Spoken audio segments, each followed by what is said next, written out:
ગાઝામાં ઇઝરાયેલની ફરી air strike, વધુ 100ના મોત. હોસ્પિટલ શરણાર્થી કેમ્પ પર બોમ્બ વર્ષા, 5 દિવસમાં 320ના મોત. હમાસ સાથે યુદ્ધ કરી રહેલા ઇઝરાયેલે ગાઝા પર ફરી ભયાનક એર સ્ટ્રાઇક કરી છે. ઇઝરાયેલે સતત ચોથા દિવસે ગાઝામાં હુમલો કરતા વધુ 100 લોકોના મોત થયા છે. ગાઝા સ્થિત આરોગ્ય કર્મચારીઓએ કહ્યું કે ઇઝરાયેલી સેનાએ શનિવારની રાતથી રવિવાર સુધી એર સ્ટ્રાઇક કરતા ઓછામાં ઓછા 103 લોકોના મોત થયા છે.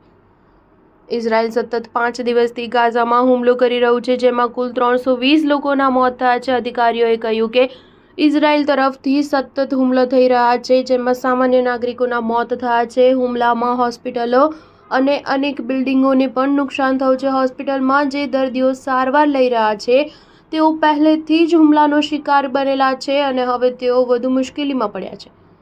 સેનાએ ગાઝાના દક્ષિણ શહેર ખાન યુનિસમાં મિસાઇલ એટેક કરતા 18 બાળકો અને 14 મહિલા સહિત 48થી વધુ લોકોના મોત થયા છે. નાસિર હોસ્પિટલે કહ્યું કે સેનાના અનેક હુમલામાં 20થી પત લોકોના શરણાર્થી શિબિરને પણ ઘણું નુકસાન થયું છે. એસોસિએટેડ પ્રેસે ગાઝા આરોગ્ય મંત્રાલય અને સ્થાનિક સિવિલ ડિફેન્સ તરફથી મળેલી માહિતી મુજબ કહ્યું કે નોર્થ ગાઝાના જબાલિયામાં શરણાર્થી શિબિર પર પણ મિસાઇલ ત્રાટકી છે, જેમાં એક જ પરિવારના 9 સભ્યોના મોત થયા છે. આ ઉપરાંત અન્ય એક હુમલામાં 7 બાળકો અને 1 મહિલા સહિત 10 લોકોના મોત થયા છે. ઇઝરાયેલ સતત 4 દિવસથી ગાઝા પર હુમલા કરી રહ્યું છે. ઇઝરાયેલી સેનાએ 14 મેએ ઉત્તર અને દક્ષિણ ગાઝામાં હુમલા કર્યા હતા, જેમાં 2 ડઝન બાળકો સહિત 70 લોકોના મોત થયા છે.